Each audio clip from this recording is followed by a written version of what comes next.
Hello, everyone. My name is Jennifer Rhodes, and I'm honored to serve as the Secretary of ACMP. I will be your host for this session. ACMP and ICF present the power of both, amplifying your impact, driving change through coaching with Daena Rundle and Lisa Blanchet. Before we begin, I would like to remind you of a few things so you can get the most of your Global Connect experience. The success of Change Management Global Connect 2023 would not be possible without our sponsors, so we'd like to take a moment to thank them for sponsoring Change. Thank you. Please make sure to visit them in the exhibit hall. Looking for a new career opportunity?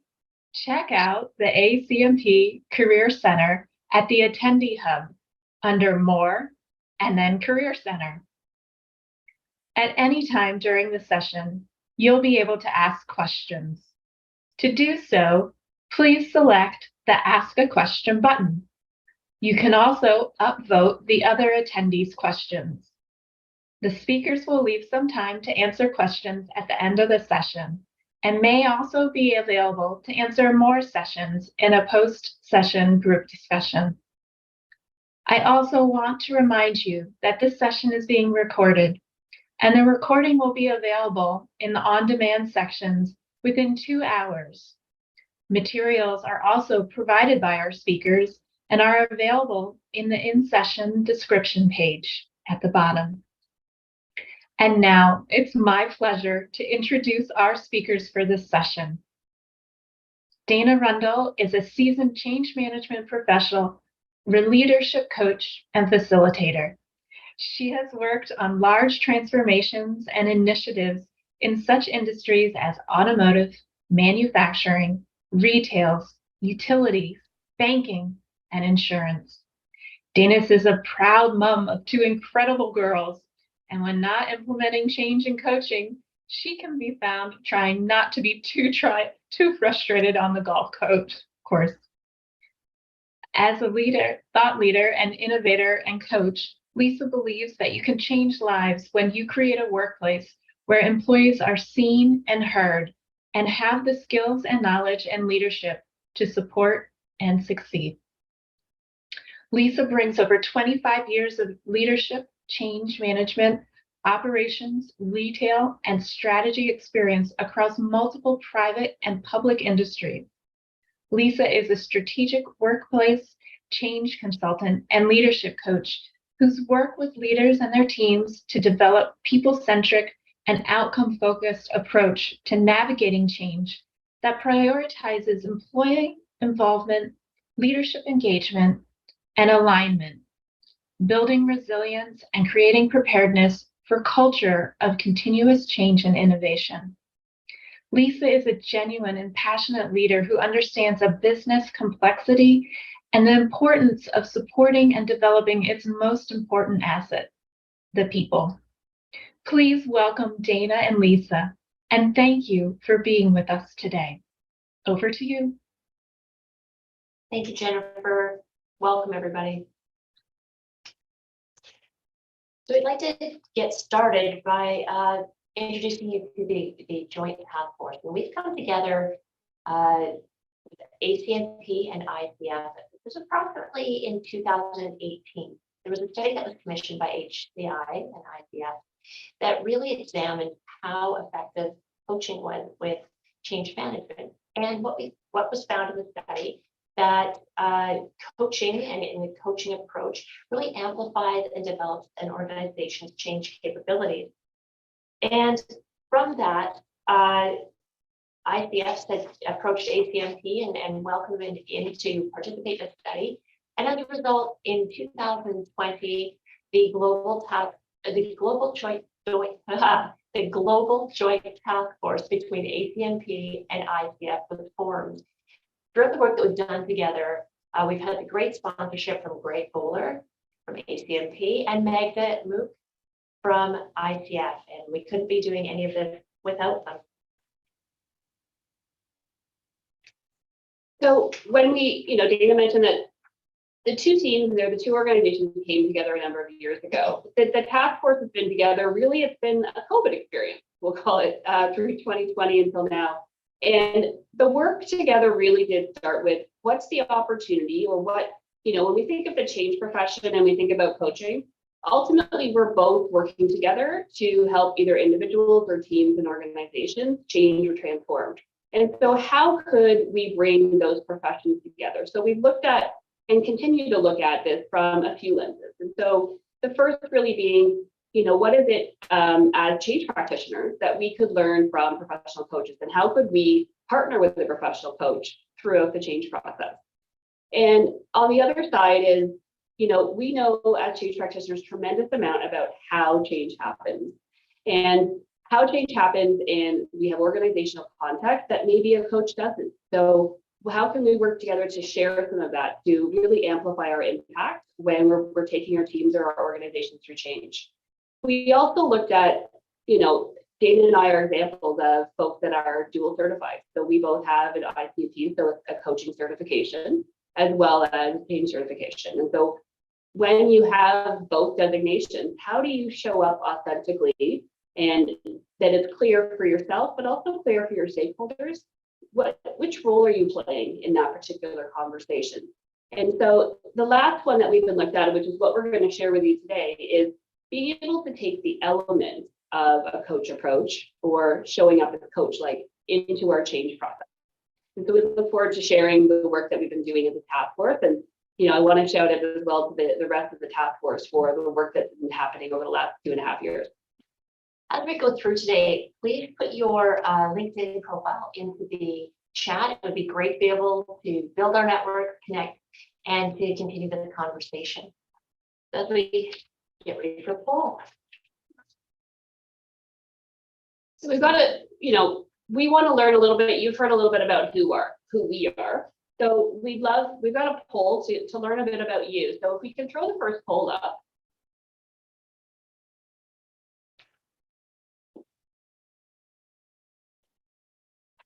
Okay, so, so for you in your change management space, or in your change management role, how long have you been in that beautiful gray change space?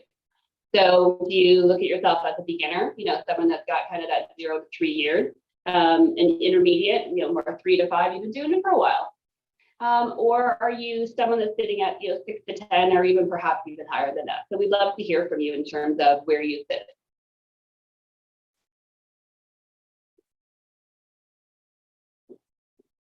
Looks like we've got a lot of experienced people on the call today. Yeah, we'll just give it a little bit longer to respond.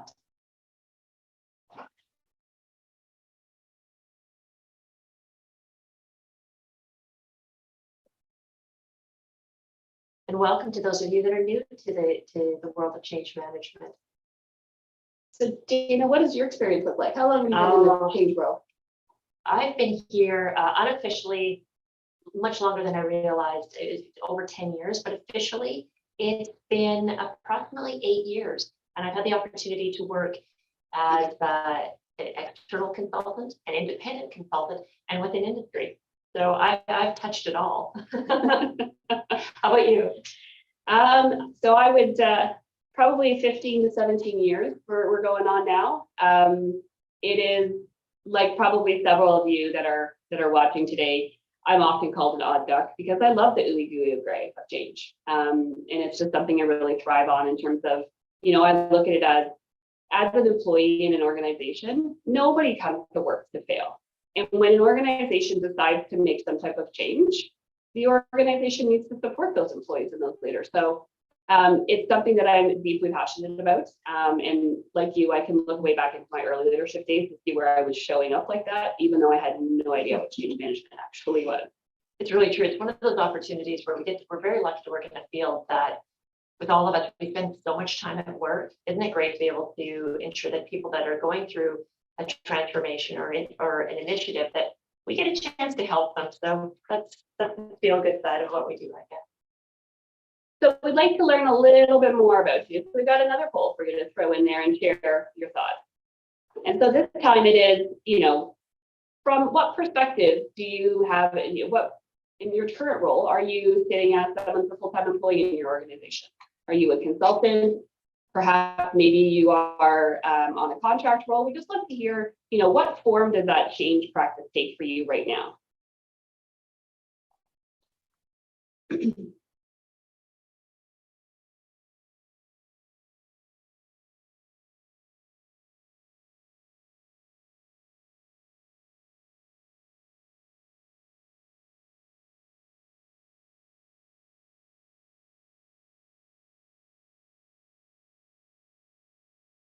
So we'll give it some more time there. So far, majority is, full-time employee. I know there's absolutely, at least in the Canadian market, there's of, contract and full-time roles at the moment. I think that's something that we have, dare I say, COVID to thank for, in terms of a number of leaders and organizations realizing the value in change and the value in building those competencies. I agree with you.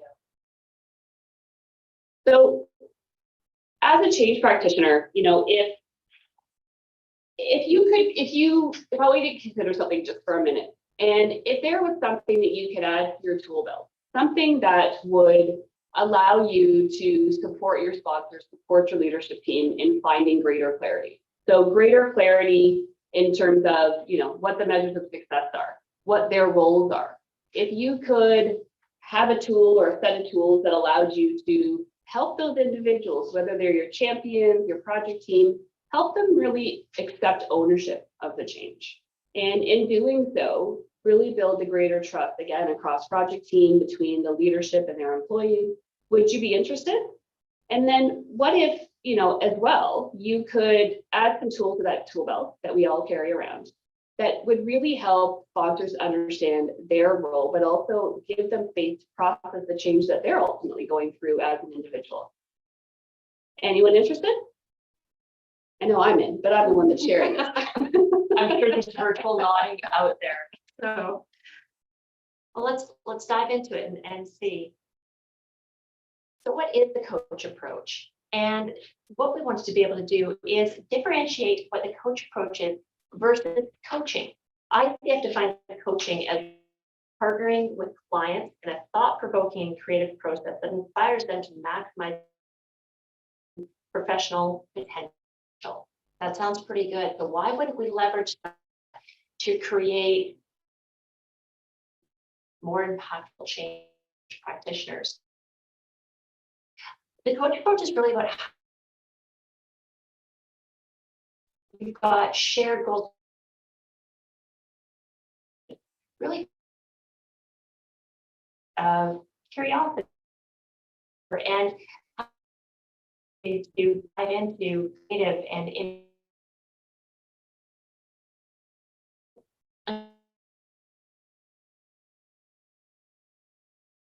conversation where leaders or sponsors may be having sticking points or any sort of resistance themselves.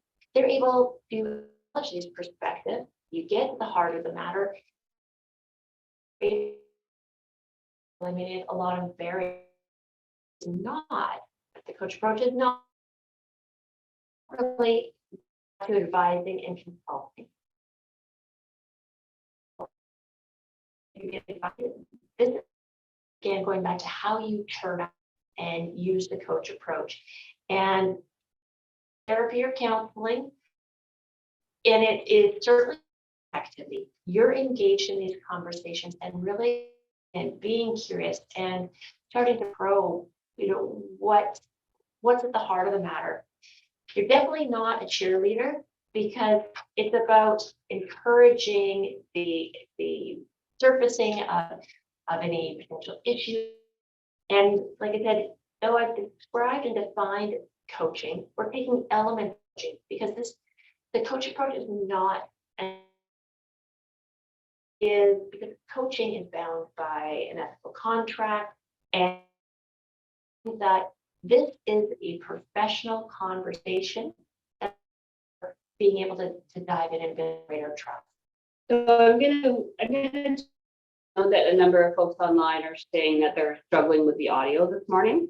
So I just, and I appreciate the comments too, in terms of everybody, feels value in this conversation and wanting to hear more. So we're just going to, I think, we are room, and we're also showing of our experience in the room.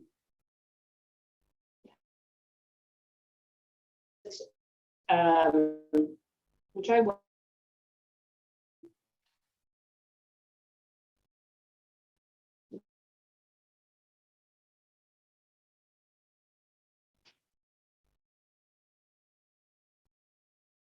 So if there was any improvement there, if you guys let us know.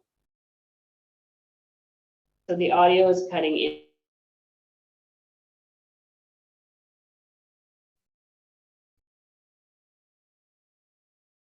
Is it any better now that our camera, if you could please enter it.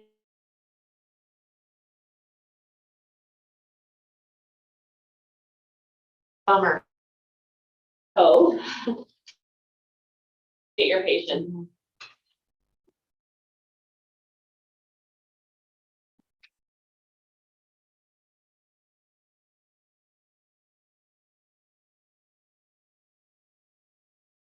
Yep.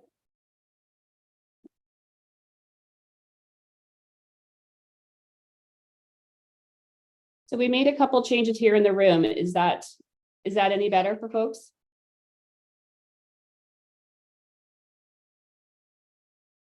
Okay, we're hearing lots of yeses. Okay. Okay. Thank you. So I know that that's been a struggle for a bit. So I think what we're going to do is we're going to back up a little bit and then we'll kind of continue from there. So just give us a second just to reset.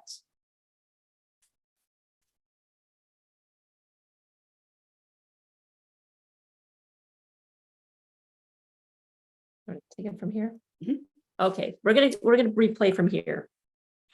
Okay, so thank you again, everybody, for sharing that feedback. I do hope that this is better for everyone, and based on the feedback I'm seeing in the chat that it is. So, you know, what I shared before this was very much around the history and the different ways that we have been bringing coaching and change management together in terms of looking at the individual practices of change and coaching as a profession, but then also looking at, you know, what are those aspects or those skills that coaches have that we as change practitioners could leverage to be more coach-like and to bring that into our conversations and our interactions with our team. And, you know, ultimately, if you're interested and, you know, you want to expand our tool belt, which I think for most practitioners, that's just part of our nature to be constantly expanding our tool belts. So, you know, if you consider, you know, if there were some new tools that, you know, you could add to that belt, and those were tools that were going to help, you know, stakeholders and your sponsors find greater clarity. So maybe it's greater clarity around, you know, what does success look like, or it's helping your sponsor understand their role. And then maybe there's also the opportunity to help an individual. So maybe we're looking at our change champions, really understand that they actually have a big role in owning that change. That, you know, we know that change is personal, happens one person at a time. So if there's something that, you know, there's additional tools that could help build that ownership, are you interested? You know, and I think the other one is thinking about oftentimes, you know, a sponsor that we work with, they may not have sponsored change before. And so being able to have some tools there to help them understand their role, but also create space for them as a sponsor to process the change that they're going through as an individual before we even ask them to step into that sponsorship role. So I hope you're interested in learning more, but let's jump in. All right, and David, I'm noticing that it does sound like a bit of a sales pitch, but we'll get you through this. Okay, so coming back to this slide, we wanted to talk about, well, what is the coach approach? And as I mentioned before, the ICF has defined coaching as the partnering with clients in a thought-provoking manner to create a process that inspires them to maximize their personal and professional potential. So those are great principles. And we can take those and apply them in a manner that can really amplify your ability as change practitioners. So really, when you turn up and when you're having those interviews or conversation, it's really about identifying shared goals and the objectives that your sponsors or leaders are striving towards. It is really about focusing on the strengths that each individual has and really bringing the best out in anyone. You can, of course, you acknowledge the multiple perspectives that are inevitably around every table. And it's a great way to start building those relationships in a different kind of way, because you're really being curious and asking for their perspective and their challenges. As I mentioned before, what the coach approach is not is advising or consulting. Now, not to be confused that you may be a consultant in a change role, but we're talking about the action itself. It's how you turn up, how you're going to show and be there. Because the reality is, when you're using the coach approach, you let the client do about 70% of the talking. You have to just be quiet and listen. So you're not advising, you're not consulting, you're not solving their problems. They are. And this is where the ownership of the change goes back to them. It's not therapy or counseling. And you can tell the way we've described it is it's definitely not a passive activity. You're switched on, you're listening, and really trying to understand their meaning and what's behind it. It is, it's not a profession, it's not a substitute professional for professional coaching. That's different in that is done with the code of ethics and with a contract, where the coach approach is still very like a very professional conversation. And but it is not bound by a contract.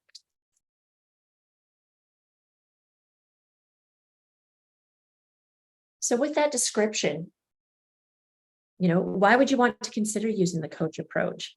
And we think back to any of the initiatives that you've been on, and we've got our scope of work, we've got our deliverables, and it starts to become like a checkbox activity. And oftentimes, I know for myself, and I'm sure, Lisa, you've walked into situations where you've got leaders that have minimal change experience. Everyone's trying to do the global what's in it for me, but that's often just too general. And it ends up focusing on what needs to be done to get to the change, but it doesn't often include the sustainment aspect of it. So it really becomes like a tell culture, like we're telling them what to do, we're bringing our expertise, but it can often not generate a dialogue that could be more fruitful than what you could do.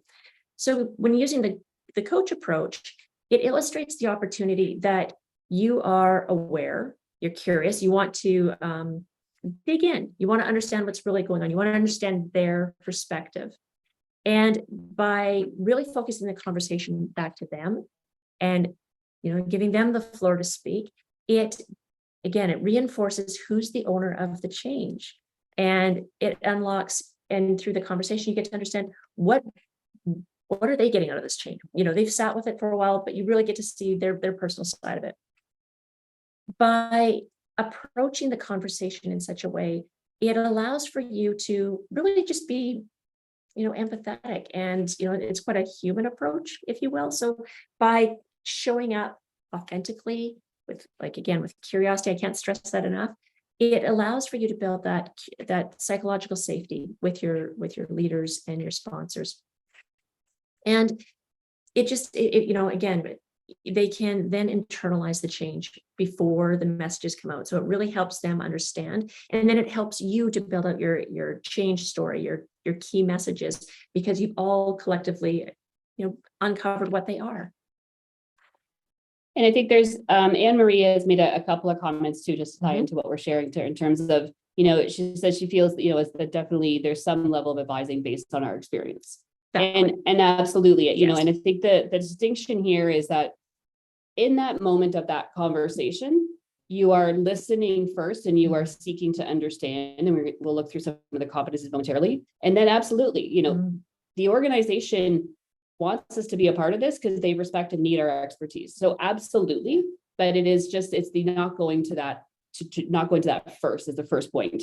And then, also in terms of a cheerleader, absolutely. So Anne Marie's other point was around, being a cheerleader, that we do need to promote positivity and positivity and reality. Yes. Right. And, it's making sure that it's understood what this is and not being the negative Nelly in the room. I agree with you from that lens, but it's also not glossing over to the point that we're doing this rah, and not being realistic to what we're feeling and seeing in the room as well. Right. Thank you so much, Anne Marie. Appreciate that. Okay. So, Daena has mentioned a couple of things, these competencies or these skills. So, when we think about that toolkit that we carry around, and we think about what are those things that from a coach approach or being more coach-like as practitioners, what are some of those things and how do we work those together? Because ultimately the coach approach isn't any one thing. It's a combination of things, and it's a combination of leveraging these different skills in different ways, depending very much on the outcome that you're trying to realize. So if I think about, the first one that comes to mind is, and it's also first listed here, but is being prepared. And there's a couple of things that really come up in terms of that being prepared. I mean, first of all, when I see this and when we were going through this work, I think of the Girl Scouts and Boy Scouts, right? Their motto of being prepared.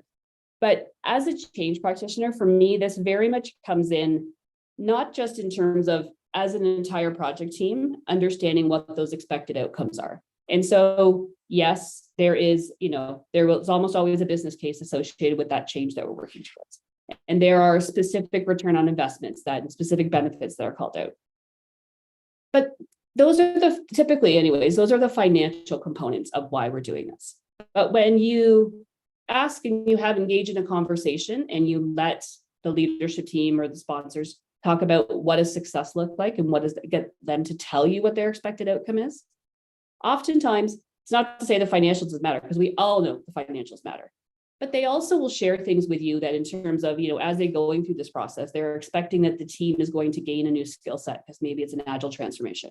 They're expecting that, you're going to learn how to, that silos are going to get broken down or collaboration is going to change. So there are other things in terms of the way that the teams work or the organization works that they're expected to be sometimes in their mind almost a byproduct, but it's thinking about, clarification around that. The other side to being prepared is to think about each conversation, because it's very conversational based, right? It's each conversation that you're going into is what's the outcome from a change lens that you or the journey needs at that point, and thinking about how do I get, towards that outcome. And then it's the combination of listening and powerful questions. And, these from a leadership perspective, this isn't new, right? And Daena's already said the piece around active listening. Mm-hmm. And the thing is that sometimes, guilty here, right? You have the expertise, you have done. But when you're also, doing that clarification around expected outcomes, when you're able to just ask a question and sit back and listen, and create that, what is so often uncomfortable silence, right? When you just go, it's not easy. It's not easy for a number of reasons, and it's certainly not easy when you're first trying, right? But when you do that, when you have asked a single question to a series of leaders, or if you're doing individual conversations, when you do that, you give that individual, that stakeholder, an opportunity to consider the things that they have been thinking. You've given them a bit of space to think that. They're also not necessarily just responding with the first thing that comes to mind or the tagline that they have heard already before. You're actually giving them a moment to generate their thoughts and their feelings about that. And there are very real nuggets in and around that, because that is very much what helps to understand the alignment. You could have a project team that, the outcome is that they want to go to the zoo, right? And they, it's very clear that that's where they want to go. But when I'm talking to one of the stakeholders, it is all about the panda bears. And for someone else, it's really about the elephants. And so, yes, there's a piece of that we're aligned on. We can say as a bullet point that we're all going to the zoo tomorrow. But if we don't give them a time to share and to talk about what it is about that, or what is that specific tactic or activity, we as change practitioners, we don't get to understand the motivation or the other things that stakeholder is thinking about. So being able to create that space through active listening, which as well also means that we have those powerful questions. And we're gonna chat a little bit more about that shortly, but knowing that we've got that opportunity to ask a question that just creates an aha moment. And, for me as a practitioner and as a coach, really being able to have a powerful session where I can almost see like the light bulbs going off, across the tables and across the squares on Zoom, right? And, you know, another key competency around the coach approach is curiosity. And as human beings, we judge. And anybody who says that they don't, I got to call them on that. It is human nature. It is human nature. We as humans, we judge ourselves, we judge others, and we judge circumstance. And instead of, in that conversation or, in that active listening to an activity that's happening, right? When someone is sharing something with you, challenging yourself not to go to judgment as your first place, but instead get curious. Like you may have done something this certain way this entire time, but someone else is sharing that, you know what, that Daena would much prefer this blazer over my very nice leather jacket. And I don't understand why she would. I'm not going to judge her choice, but instead I'm going to get curious about what it is about that you like or you appreciate. And being able to do that also creates that lovely space that I talked about before. And it's a space that allows for you to hear things you didn't hear before, but it also starts to build the trust across your various stakeholder groups.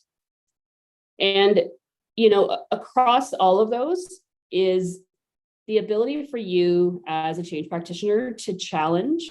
And a lot of this is that good old comfort zone, right? So it's being able to, having built the trust and created that space, that you're able to challenge the beliefs, you're able to challenge somebody's perspective on something.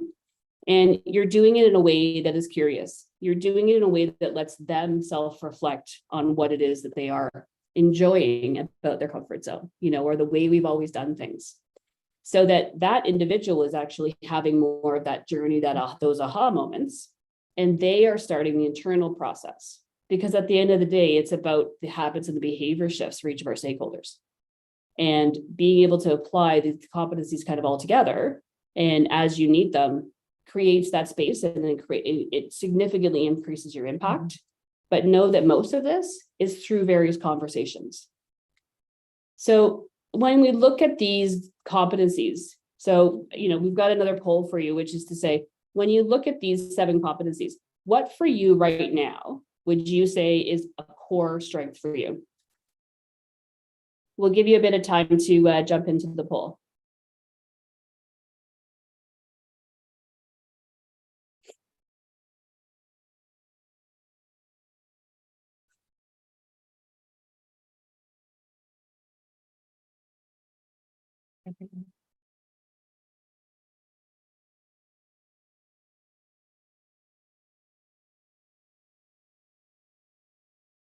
So it looks like we've got, it looks like we've got the other poll that's popping up. So maybe just instead in the chat, we would love to, so in the chat, maybe if you could share with us which competency do you feel is already a strength for you as a practitioner? You may not have thought about it in the context of coach-like or coach approach, but which one of these is already for you something that you leverage today and that you have seen really deliver some results?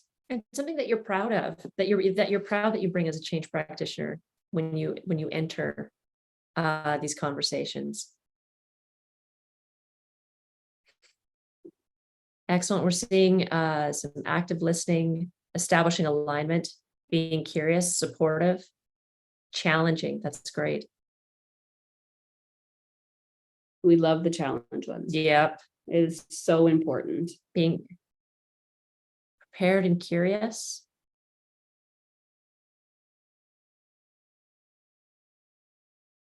Excellent.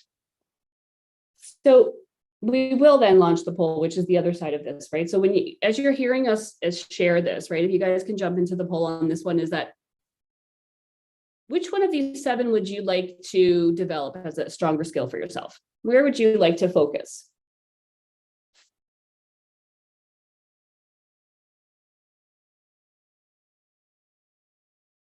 Lisa, when you're going through this list, is there one in particular that jumps out to you that you want to continue to grow? Oh, there's a little bit of here and there. Absolutely. So I think that, so first of all, I would say that most of these for me are iterative, that the Mhm. experience and the situation, but also how I'm feeling that day. So Absolutely. active listening and being able to create space is something that, people over years have said how good I am at that. And that Mhm. I'm able to create that space. But for me, on those days, we've all had those change days where there's Yeah. just, we're not moving the needle. Yes. And it's being able to self-manage, Yes. to go back to curiosity, to go back to these, Mhm. to figure out, so what is it that I haven't done, or what is it that I needed to do a little bit more? Mhm. Because I think you can have an incredible, powerful question that creates the space, that creates the opportunity to learn and see those nuggets come out. But the Mhm. thing is that in the process, if we're not building that kind of trust with whomever that Right. we're having that conversation with is, which the trust comes from all of these, then from how you show up every day with that person. Definitely. And so I think I find myself going through, it's not a Mhm. checklist, but I find myself going through these, like, which ones of these have I in this last week or in this Mhm. month actually really been leveraging? And which ones have I maybe forgotten about? Mhm. And it's a process for me like that. And I think in situations too, when you're if it's a very specific situation, sometimes you have to jump between them. Well, I'm coming in curious, but suddenly, oh, there's a new challenge. And now, even though this is challenging the perspective of the stakeholder, there might be another project challenge. So it's about, yes, the iterative nature and having to pull on them at different times in a conversation, perhaps, and being able to roll with it and being able to be comfortable in continue to generate that space and being curious. Yeah. And I think it's, Anne Marie said it earlier, and I think a couple others said it too, right? So this isn't to say that you aren't bringing in your expertise, because you absolutely Mhm. are, right? We know, having been through change ourselves as individuals, and then being able to have the opportunity to be in this space and to build these expertise, we know the value of those expertise, and we're brought into organizations to share those. And so there are times where you're also like, okay, this is actually a time where it's a time for a teach, or it's a time for a learning piece to this. But it's how did I get there, but also how am I showing up while I'm sharing that learning piece? Right. Because it's, we need an audience that's open to hearing that learning. Yes, Right. absolutely. So we've got a really nice mix of everyone in the poll, and that's great. It looks like we have a bunch of learners that want to continue to learn. So as we continue, you can start to see that, or I'm hoping you're starting to see that as change professionals, you have ample opportunities to be able to utilize this approach throughout any project. It may not even be in the project, maybe within the organization. And it gives you an opportunity to really engage at all levels, from executives through to your change agents, your change champions, or the impacted employees, because by utilizing those competencies that we saw on the previous slide and continuing to come and be curious and really explore what your stakeholders are experiencing, it continues to amplify your impact as a change practitioner. Additionally, you get an opportunity to lead by example. And by illustrating, there's a humility that comes in doing this, and the confidence, and even though it's uncomfortable to be able to sit in silence while people are given the space to think, you get a chance to truly illustrate and hopefully share and have your behavior observed by others, so that you yourself, by demonstrating this behavior, you can encourage the leaders, the sponsors, and the managers to be able to take that back and to start to be curious and hopefully rub off on them a little bit. So, okay. So we did mention this as a key as a point earlier as a competency. And this is really at the crux. This is the heart of the coach approach. It's the true sweet spot. And as you're actively listening, as you're when you're communicating with that sponsor, that leader, you're there, you're listening, you're trying to play back what they're hearing, and so that you're clarifying as you go along.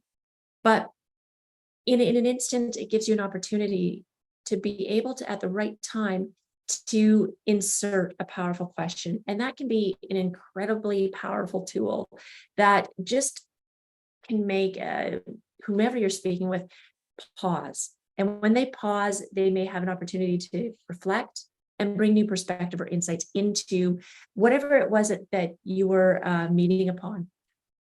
And this is especially useful when you experience resistance. And I think it comes back to being able to ask the question, an example that I've used in the past where I had a stakeholder that was very resistant. And we presented our activities as to what we were going to do and how we were going to engage everybody. And they weren't there. But once we tried to explain the benefits, the what's in it for me, and challenging him with him, the powerful question for him was, what's the worst that could happen? What's the worst that could happen if this occurs? And these were all very engaging activities. And so in that, it made him stop and pause and just kind of reflect on what it could be. So powerful questions are very situationally based. And you can see there's some examples that we have at the bottom of the page. There's, what is it working well for you? What events or what experiences have led you to this point? And I mean, one of my favorites is, I like to know what's keeping them up at night. What's scaring you about this? What do we have to absolutely avoid to be able to get to done? And it's again, just really building awareness, being able to look at a situation from different perspectives, generate new ideas and thoughts, and really going back to challenging the thoughts, the perceptions as to where, in the example of resistance, where it's coming from. There's a couple of comments I just wanted to share in the chat. So David asked, how do we differentiate between powerful questions and open questions, or is it just a terminology thing? And so what I would share there is, so I think, when we think about open questions, they're typically, we are trying to shift from asking a question that has a yes, no response. And it's giving that more opportunity to explore that. I think for me, the difference with a powerful question is the intent and the objective or the outcome that we're trying to drive towards. And that those powerful questions are actually often not at all what the person you're speaking with expected you to ask them, because it opened up possibilities that weren't necessarily just about what's the next step in that conversation that might seem if we were looking at it from a checklist perspective. Jasmine also shared that, sometimes we give our stakeholders what we want instead of addressing their root issues. It makes us feel great to have, a bunch of wins. However, we stifle the ability to learn through a variety of challenging experiences. Yeah, that one certainly resonates. There's, the need to have wins, right? Like there is this really important balance between we want to be acknowledging a new word. We want to be acknowledging. We want to be acknowledging the things that are going well, or we want to acknowledge the individual that, has engaged in that conversation or has done something that we know is out of their comfort zone. We want to make sure that we're acknowledging those things. But there is a desire, for some folks on a project team to put a bunch of things in a wins and put them on a slide, right? But this is much more around being able to see where we're moving the needle overall, and we're understanding the individuals, right? And that is absolutely, there's a lot of challenging pieces that come with that are easy to say, well, instead we had this win, but we didn't address the elephant in the room, for lack of a better term. Definitely. This is great, everybody. Please keep the chat going.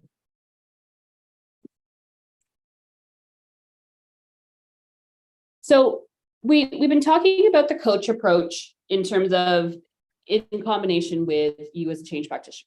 And we're going to continue down that, but I wanted just to throw in the idea that the thing is that being more coach-like or leveraging the coach approach is something that you can leverage in every part of your life. We're talking a lot about work, but the thing is, it's something that works really well with my teenager. Yep. It can work really well in, a volunteer group or other organizations that you're part of. It doesn't need to be about work. And, Daena mentioned it earlier, right? If we think about in change, we're thinking about change being the what we need to do or the journey that we're taking folks on. The coach approach is how we do that. And when we think about how we do things as a human being, that becomes a part of how we show up.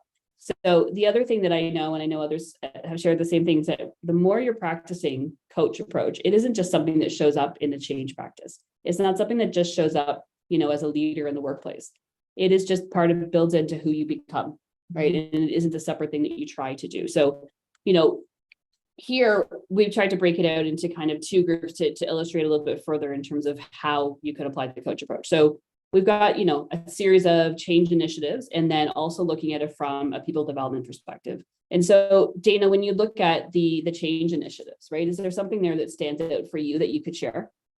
Looking at this list, for me, change execution is one that seems to be a reoccurring theme, because I'm thinking of a particular project where the sponsor was not entirely familiar with change management. He initially had difficulty in understanding its value. So with that in mind, and seeing that early on, and having used a coaching approach to start to understand and to clarify why he had that perspective from the very beginning, it really did. It helped because we set the foundation. This is how I was going to turn up to him, to be able, not to be a turn up, but show up as to how, what kind of professional I was going to be and how we were going to work together. So the actual scenario itself was building personas and validating change impacts and building out personas. And he saw this as a lot of time because we're taking people off the floor to be able to do this one-day exercise. So again, having the coach approach, having the conversation, understanding, having him share his perspectives and where his resistance was to conducting this activity, we got to the bottom that he just really didn't understand it, is what it came down to. He just didn't get it. So we invited him along, and we were able to illustrate. He was a participant, he was a timekeeper, but what was really helpful is he did get to learn that he learned information that he didn't realize his stakeholders were under, or in the challenges they were going to face. He saw our methodology and was able to be he was a participant, and it was great for him to build his confidence, because we all know that we need our sponsors there to support these changes. So by him showing up, it was an element of commitment. And these were conversations that we'd had prior. So we had already had that foundational conversation about, the importance of sponsorship, the importance of these activities, and it allowed us to really go through it. And that coaching question, I mentioned it before: what's the worst that can happen if you come to this? And he went, And for him, he had a bit of an aha moment. He goes, he was their boss, and it was okay. And he was able to see that the impact that he had on his team, and it allowed him to grow a different perspective that actually really helped our change management team, because we built trust. He trusted us by coming. He could see the value, and we continued to have those coaching conversations throughout the remainder of the project. So in that execution, I really needed him there, and so we were able to modify how we were going to execute by gaining his support and clarifying where he was resisting. How about you, Lisa? I'm sure through all of your experience, you've had an opportunity to utilize coaching in your people development. Absolutely. I think that, brainstorming is one of those ideas, or so I often, those around me will often hear me say, we should noodle that, or I'll have a noodle fest. And brainstorming, depending on, the environment that you create and the experience, can be an incredibly effective, not just, in terms of where you get, but the experience itself for those in the room, right? And you can choose the choices that you make in planning for brainstorming, but also how you're showing up during the session can, create or impact negatively the amount of trust that's in that room, the fact that people are being seen and heard. And so for me, the coach approach in terms of brainstorming shows up in a couple of ways. So, it shows up in terms of when we're bringing that group together, starting the conversation around, so what actually is success for today? So it's not the obvious of terms of this is the problem that we think we walked into the room with, and we think we want to solve for this problem. It's not jumping right in. It's pausing and giving everyone space to actually share what they actually hope to get out of today, because maybe, and often, they have a different perspective on what the problem is, or the thing is that we're going to noodle in that particular session. And So if we're not working towards the same goal, and we're not, again, not defining success as also in terms of how we're going to show up for each other in that session. It isn't just the step-by-steps of the process. That is what it is. But our choice is to how we're, how people are going to have a voice in that room, how we're going to be when we object to perhaps somebody's view or someone's idea. So it's that in terms of the setup and what you can allow to be created in that space. But it also shows up for me too, in terms of, you're going through the cycles that occur in a brainstorming session. And you have had the opportunity to, perhaps there's a couple of clear ideas that those are the things or clear possible solutions. And maybe in principle, the entire room is agreed on the thing that we're going to do. So I mentioned going to the zoo earlier, right? So maybe the entire group has decided that that's what they're going to do, is we've agreed to go to the zoo. But maybe some of the folks that are on this side think we absolutely need to take the car, we got to drive.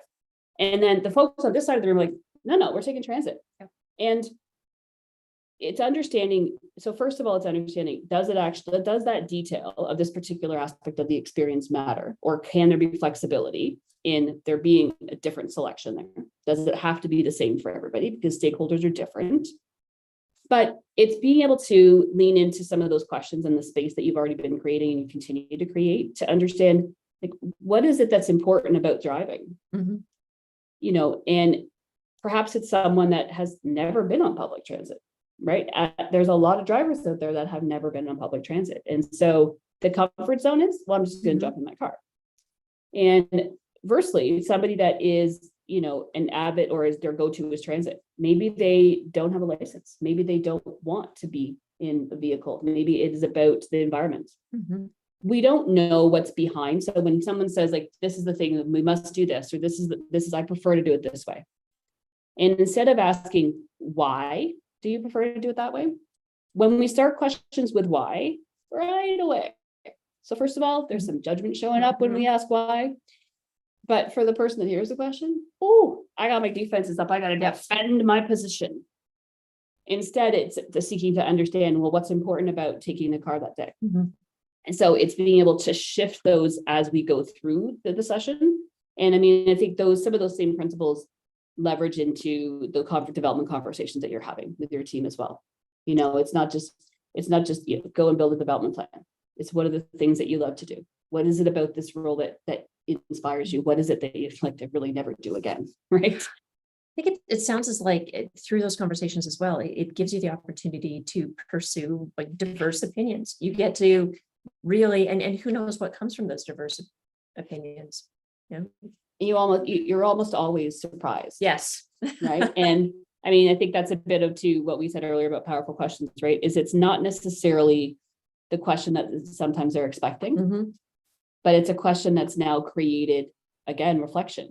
And in this case, you've now created a reflection in space in a room full of people or in a Zoom room full of people. Yeah, absolutely. Excellent. Thank you. Okay, so I'm noticing that we have some questions about, is there a case study where the coach approach has been used in reality? We'll have to have a look for that. But what this screen is illustrating is a pictorial of how it could be used in a project, in an initiative.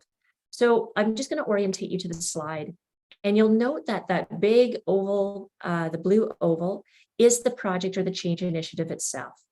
Within it is our change initiative, which is the green. That's the professional change activity that we're focusing on. This is where our deliverables fall and happen.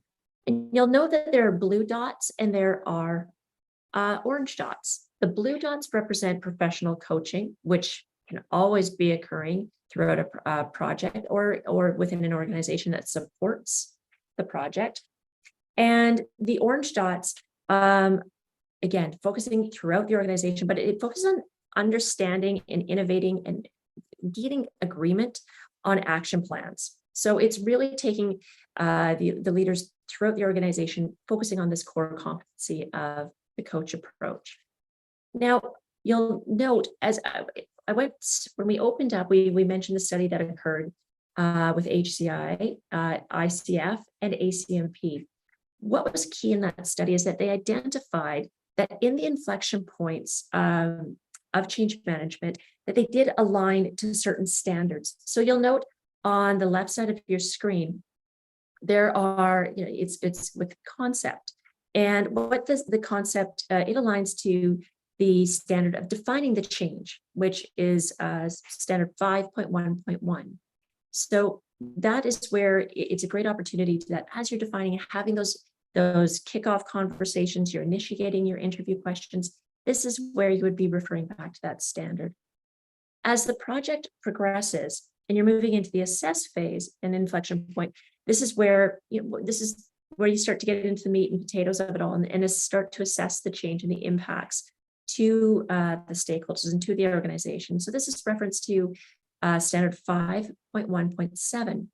Additionally, this is the part of the project where, as you're looking at the impacts, you're starting to getting a better understanding as to what everyone is going to be up against, and you can start to assess the readiness of the project, which refers to standard assessing the organizational readiness, standard 5.1.12. So you can see along these points when you're having stakeholder conversations or having those readiness conversations, and what is it going to take to be ready? You can be having these conversations, these coaching conversations with all levels, with different members within the project, the work stream, sponsors, everyone. You really, again, starting to build your trust and build your competencies as that person who's just really curious and is digging in. As we progress through the project further, you're developing. So this is when you're developing your engagement plan, your strategies, your communication, what activities are you going to be delivering, along with the learning and development if learning is required. So these are standards 5.2.3, which is the stakeholder engagement strategy. Moving into that helps to support and develop the learning and development strategy, which is referenced in standard 5.2.5. So again, you can see as the project goes along, and I think we've all been in those situations where you have your subject matter experts that are critical to the project, and you're talking with them, you're having the conversations, but sometimes you have to go outside of those work streams because you understand that one part of the project or initiative is actually going to hit another part of the organization, perhaps later on or in a different way, but there's going to be some sort of impact. So those orange bubbles, those coaching conversations can jump outside the change initiatives that may not be directly related, but may support and enhance your engagement activities. So again, watching those orange dots, go outside the organization, try this in every aspect. And like Lisa said, not only within a project it works, I can attest that it actually helps with my children, though they're on to me now. They're starting to recognize when I use it. Drats. But as we're going through, we've talked about the learning and development, and it's just when you come to the mindset and when you're setting up for what that sustainable change is looking like, you're assessing your culture, you're looking at what milestones are coming, you're going to be referring to the review and the approval of the change management activity and plan itself, and the collaboration of the project leadership, which is going into 5.3.3. And if you're collaborating with the leadership, I mean, that's honestly a great time to, again, continue to validate your work, validate what you're hearing, what is changing. And again, by having these conversations, it undoubtedly it helps bring everyone together. And inevitably, I say this at least once a day in my change work, that we're the glue to these change activities and to an organization. So if we're questioning and asking, we're challenging them to sit in that space and to reflect on where they're at with the change. And again, it's clarifying questions or concerns, resistance that they may be having. We confidently being able to support them so that they can deliver their messages clearly and throughout the project. So there's also a couple of questions that came out. So Lisa asked in terms of, do we have a curriculum plan for peer-to-peer coaching? And so not necessarily a curriculum, but I think, so there's the series of, and you'll see when the next one is, but there's a series of sessions that the Joint Task Force is putting on. So both, some of those are specific from an ACP perspective and others from ICF.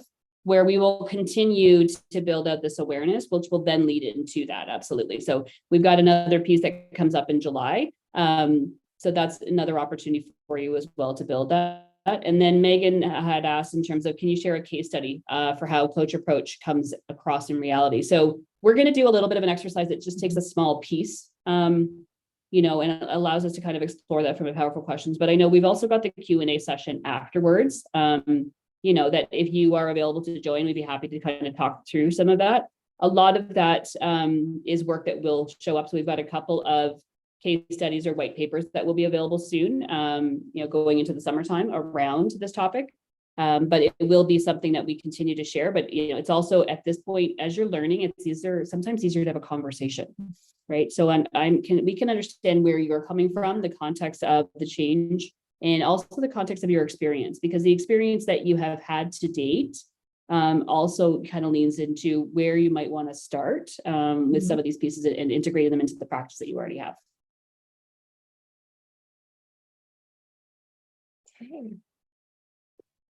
So again, if we can, I know we're already in the chat, but if we can just, you know, we would love to, you know, when you hear about these things, I know some of you, as I mentioned, have asked, you know, what's the case study or where could I, but when you think about that current practice that you have today, the current change initiative that you're a part of,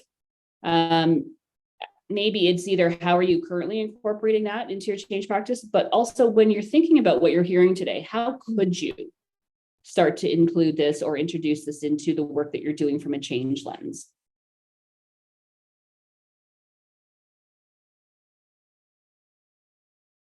Jennifer, I'm glad, even if you know that everything is working well for you. And I apologize to everybody. I know they've also had a problem with the platform going down as well. Hi, yes, thanks so much. We are beginning that transition then from the regular program into our Q&A session. Thank you everyone for your flexibility, you know, and adaptability as we have had some technical issues. Please know that in about 2 hours, we will have the on-demand replay for this session so that you can really hear it in its entirety if you had technical issues or audio issues. But we do want to take some questions. So as you're able, please put them in chat, put them into the Q&A. We do have this starter question that Daena and Lisa have put onto the screen. So how do you currently incorporate coach approach into your CNM practice? So we can kind of look into the chat. We have Jennifer Robertson has said, I actually started as a coach and it has really helped me fall into change management. So we've certainly seen people come back and forth, whether they've started as coaching into change management or change management into coaching. We see that flow back and forth. Lots of folks saying thank you, and it's a great topic. In some of the questions, as you can see, Lisa, there is a question here about change management often targets large heterogeneous groups, while coaching is more of a one-on-one. And how do you think that affects using the coach approach in change management? Do you want to elaborate on that a little bit more? Yeah, for sure. So I think that's actually a big part of what's at the core. So, you know, coaching is typically a one-on-one relationship, and it is about, you know, being able to help that individual transform. And when we look at change, yes, we talk about it as an organizational change because it's happening within the context of the organization. But at the end of the day, change happens one person at a time, and change is very personal, right? If we think about, even though on the surface we might be in an ERP implementation or a restructuring or and it looks like there's a series of technology and process changes that are happening, because they are. But what's really happening is the fact that each of us needs to change our habits, our behaviors, and our way of working. And there is nothing more personal than that. And so that is very much where you take the tenets and the things that we've talked about from a coach approach, and you be able to pull those in to the conversations that you're having on a change level, because change is, as I said, it's happening one person at a time. Yes. And each person's bringing their own perspective. So by using the coach approach, you're really getting into it. I'm also looking at this question from Erin Corbett saying, some of us may feel pressure to drive our own solution, to prove our value. Do you have any advice, encouragement about how to set that aside and really inhabit the coach approach? Sometimes we just see it and we're like, oh, that's a train wreck. Oh, we see that train wreck coming, but we need to set aside the solution mode and set aside the toolbox and really let there be space, space and grace for the coach to come out and give our client, a place for them to come to their own solutions. So do you have any advice on that? Yeah, I think one of the things that I would share is that, so first of all, that's a whole lot about us as practitioners and self-management, right? And Definitely. But the thing I would leave you with, though, is that at the, we're human beings. We are not human doings. We lean much easier into the doing side of things, filling up our task list, having a process to follow, because the being side is a lot more challenging. It's a lot more personal. And in a world where we're focused on being busy, in a world where we're focused on doing things and seeing value in doing things, it is incorporating a behavior or a checklist almost for yourself to understand what's needed today, or what do I need in this next conversation? Who do I need to be to get to this outcome, right? Because all of this stuff is happening around you, but the chaos, it's like the chaos in a big city. You still have to get to where you want to go and where you need this team to move towards. So thinking about more the fact that you're a human being, right? And how do you start to one decision at a time, choose that over doing something. Move into the scenario. Let's do that. We're going to move into our scenario now. Okay. That we can start to see what we've looked for a playbook before. So let's do this at a smaller level as we go forward here. So I know you asked in terms of case study, but this is really more of just a specific situation, right? So, we've got a primary sponsor of our change initiative, and, they're consistently missing those all important project team meetings. And it's been a couple of months. And sometimes, you're finding out as you're clicking on the join button. And so, as a result, that, as a project, the individual work streams, yes, perhaps absolutely moving ahead, it's not stopping, but we're starting to hear that, some of our employees, they're not really sure what's going on. And so you've scheduled a meeting with your sponsor, and, what is it you would think about going into that session? What are either the powerful questions or what are the outcomes that you are looking for in that session? So, it's a little bit of knowing all that chaos and all those things that are going on that you as a change practitioner are thinking and worried about. But in this scenario, you've got a specific conversation set with your sponsor. What might be a powerful question or might be an outcome that you are looking for in that time with your sponsor? If you want to pop those into the chat, and we can start to talk through and share kind of what that looks like for us as well.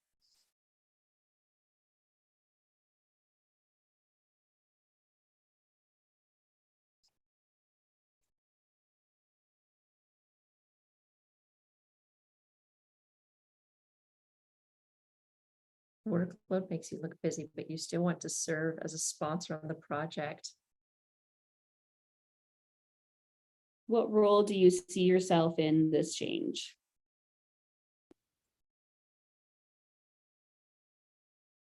So what is going on in their world, and what are they focused on right now? What are they being taken away from? Thanks, Julie. Yeah, and I think, a question like that, that Julie shares, right? You're not necessarily getting right to the, you're not showing up. We need you here. You're a sponsor. You're falling down in that sponsorship space, which again can go to that kind of judgment space. And you can see the impacts, yes, but your sponsor's a human being. Yeah. And seeking to understand and showing that curiosity to understand what's going on for them right now. And as you go through and dig in, and I like that question because it allows you to continue to dig in. You may actually find that they're busy, but maybe they're not confident about a certain aspect of this change. Maybe there's been something that has happened in their world that may potentially impact this change. So the more you uncover, you may get an answer that you weren't expecting. And that's where the real benefit of the coach approach does come in, because you're asking the powerful questions, you're playing it back to make sure that, did I hear you correctly? Is this what you meant by that? And by just remaining curious and continuing to probe, it might actually, maybe the sponsor's not that busy. Maybe there's some fear there. Maybe there's something in the past that occurred that just doesn't want to go through again. So that's where the curiosity comes in, and just playing it back, being curious again and again and again, letting him talk.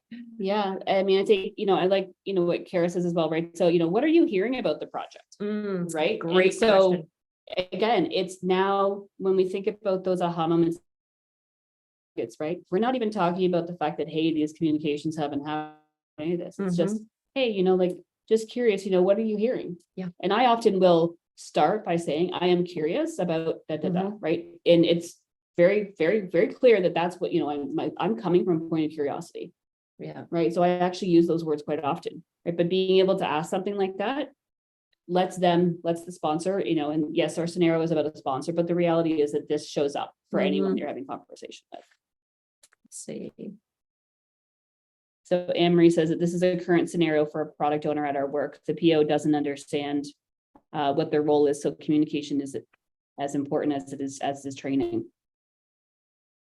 Yeah. And I think a few of you have mentioned this in context of, an IT change, right? And that from an IT perspective, there is so much focus on technology, right? Because technology is an enabler and technology is important. And those folks that are blessed to be I call them technical geniuses, because that's not me, I'm in the people space, but they're getting that technology to deliver on what the organization needs is incredibly important.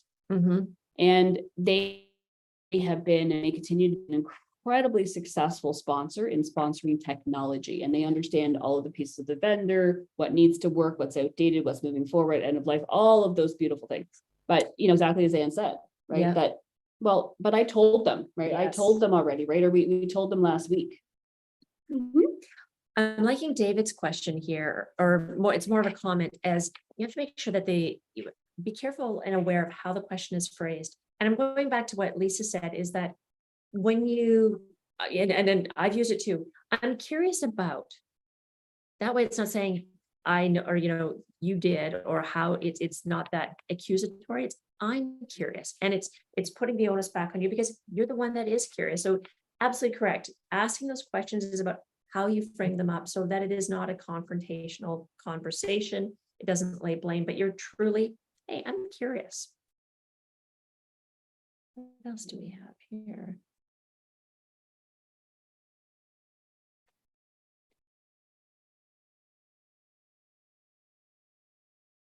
So Anne-Marie says, so I'm not sure avoiding the whys works.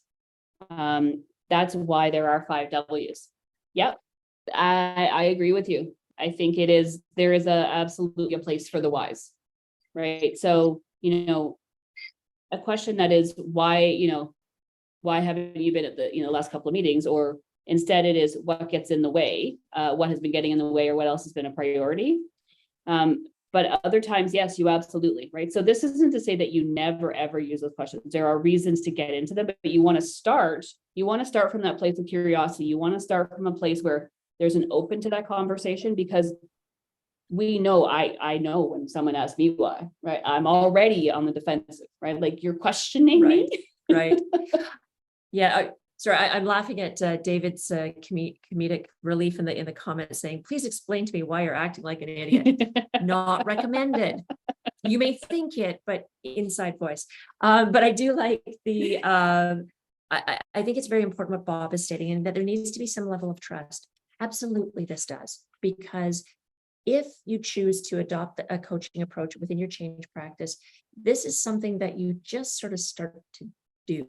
I mean, quite honestly, I think in our conversations as we were preparing for this, you start to see that they sort of start to intertwine, and sort of, it's just a part of how you turn up. And like any change project, we always want to be there in the beginning as early as possible, even if our actual deliverables don't start, but those conversations from the very beginning, being curious, being authentic, and consistently using the coach approach does allow you to, in the heat of the moment, in that moment when all sponsors are going to have their freak out because they're working on the project off the side of their desk and the timelines are coming, you can ask, I'm curious about X.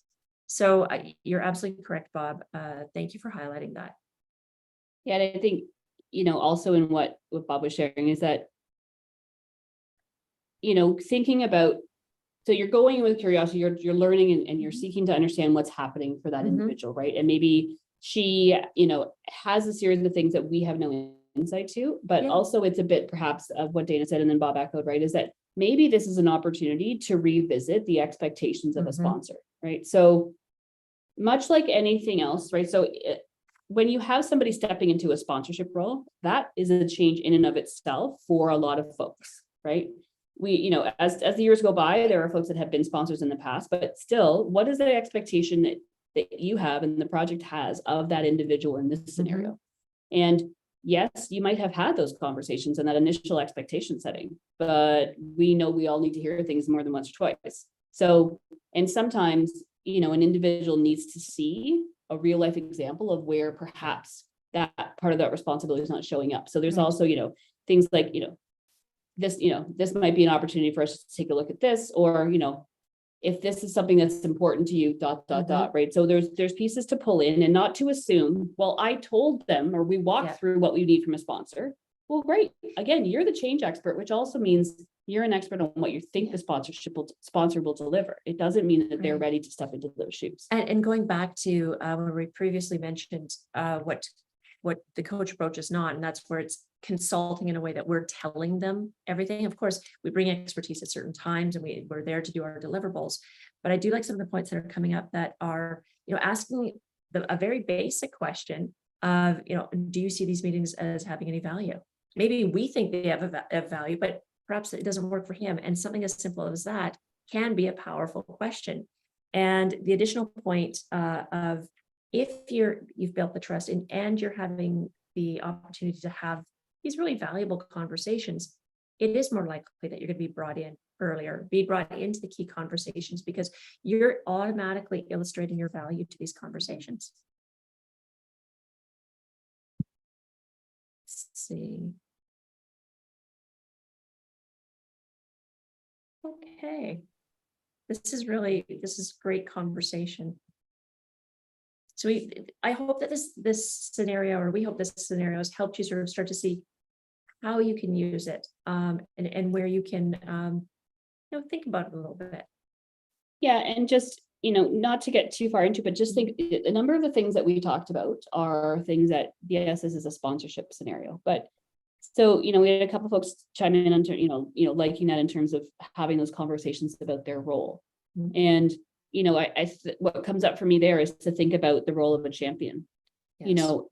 Again, being so intentional and not assuming that even if you're in an organization that has had champions or networks before, that these folks understand what is expected of them today, but also being a change champion represents a change for them. Never mind the change that you're doing across this project or initiative. And so how are you, going back to, for me, what's at my core is, how are you setting those champions up for success, that they understand their role, but also that, hey, we're helping to develop them as a champion as well. Really plays into the sustainment as well. So thank you. We've enjoyed this. Now, we have a poll here for you. A chat. Think about a current change project or initiative where you think the coach approach would have the most impact. And this, current or previous, and we asked this slightly before, and it's come up in some of our questions. So I actually think just in for time perspective with our technical piece earlier on. So let's move past this one. because I want to make sure that there is time for this, right? So for, Jennifer to pop back in and to just do some more of the questions, because I know there are some other questions that were here. Hey guys, Hello. yeah, here we go. All right. Let's see. Are there certifications you'd recommend on change management coaching? Is it called that, or does it have different names? So great question. So there are a number of different certifications that through ICF. So ICF is the International Coaching Federation, and they offer a series of certifications in terms of being a professional coach. And so when you look at so if you were to go to the ICF website, you will see who the various providers are. There are local providers. There are, we don't have to always have local since we're virtual so often, but there are, they will focus more on actually, they will focus more in terms of being a professional coach. But what I find is in the initial courses, like their introduction courses, the skill sets that come from those are very much the coach approach components that we are talking about. So we don't have a specific recommendation in terms of being called change management coaching, but you can leverage those and look at the introductory ones for you to be able to get that more insight, but also more practice, because this is very much about practicing. So similar to that, sorry, Jen, just to jump in, but similar to that is, do you have any recommendations on best programs for experienced change managers to become ICF certified? So I think, so for me, yes, for me, it's CTI. So similar to change, right? In the coaching space, there are different places and different ways that you can become certified. So for me, it is very much CTI, the Coaches Training Institute. And for me, part of that was, I started to learn about that methodology, and very quick time, I knew three things. I knew one, learning this and going through this process was going to change my life, and it absolutely has.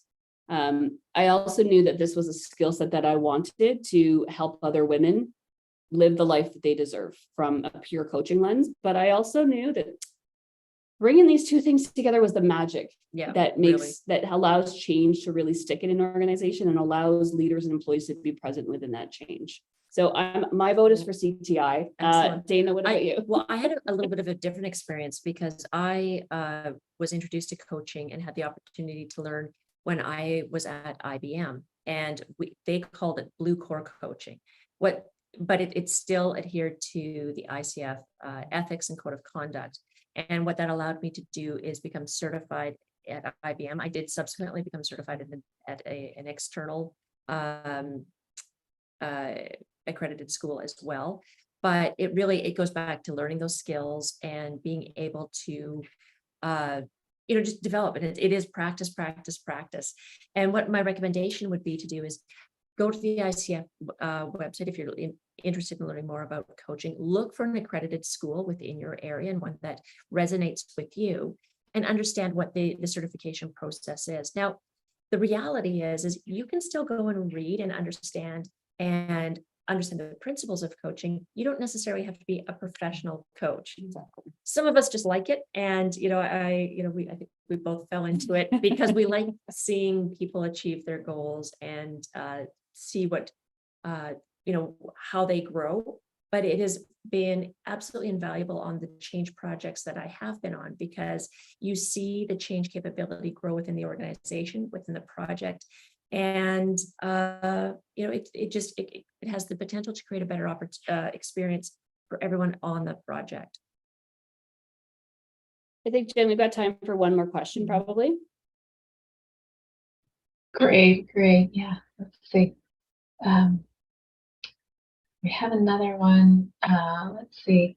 Oh, one is about someone who's a new change leader here, and it's talking about shifting mindsets in organizations, and how do you shift this mindset, of, I guess, regular change management to this coach approach in change management that may be a little bit more traditional and set in their ways.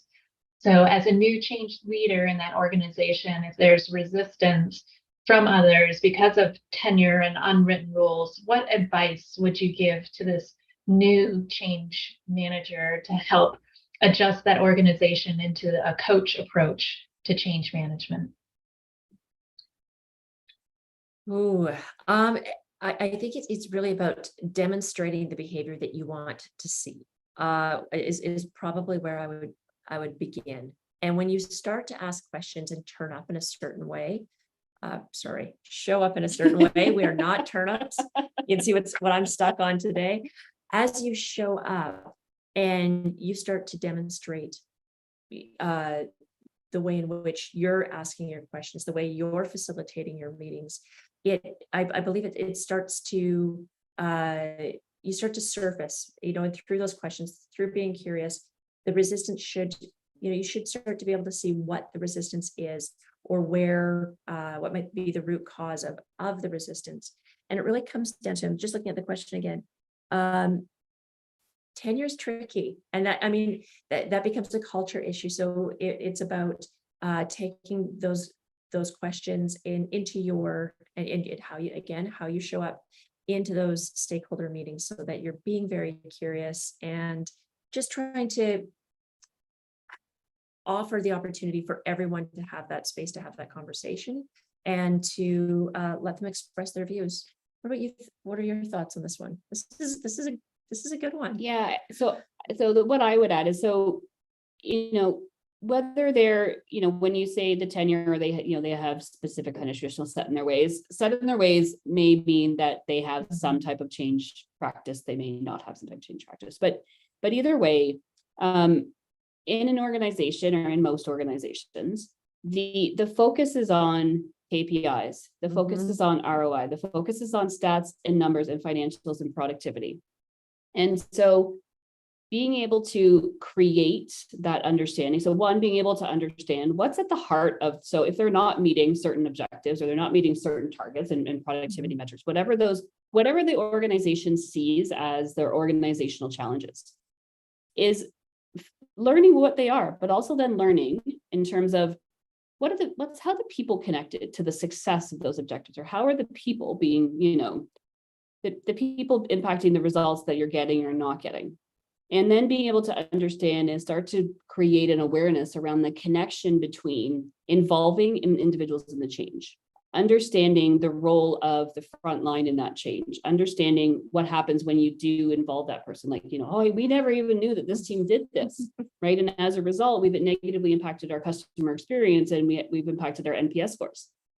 And so being able to take something that is meaningful to those leaders, right? So that's going to be different if you're in finance versus in HR, or in IT, but it's understanding what's important to them. What are they measured on? What do they talk about? What are those problems that they see? And being able to show them how just having an inclusive and having a people change focus will be able to help either improve or solve those problems that they're facing.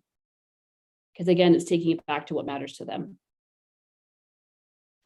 Well, Great. I want to thank you guys so much. Thank you for bringing ACMP and ICF together to present, the power of both today, and for being so flexible and adaptable and pulling through. As you know, we've had some technical difficulties, but the audience, our attendees, had said, the content here was so valuable. So thank you for sticking with us. For all of you out there, appreciate your content, Daena and Lisa, and bringing your best to us here at ACMP Global Connect 2023.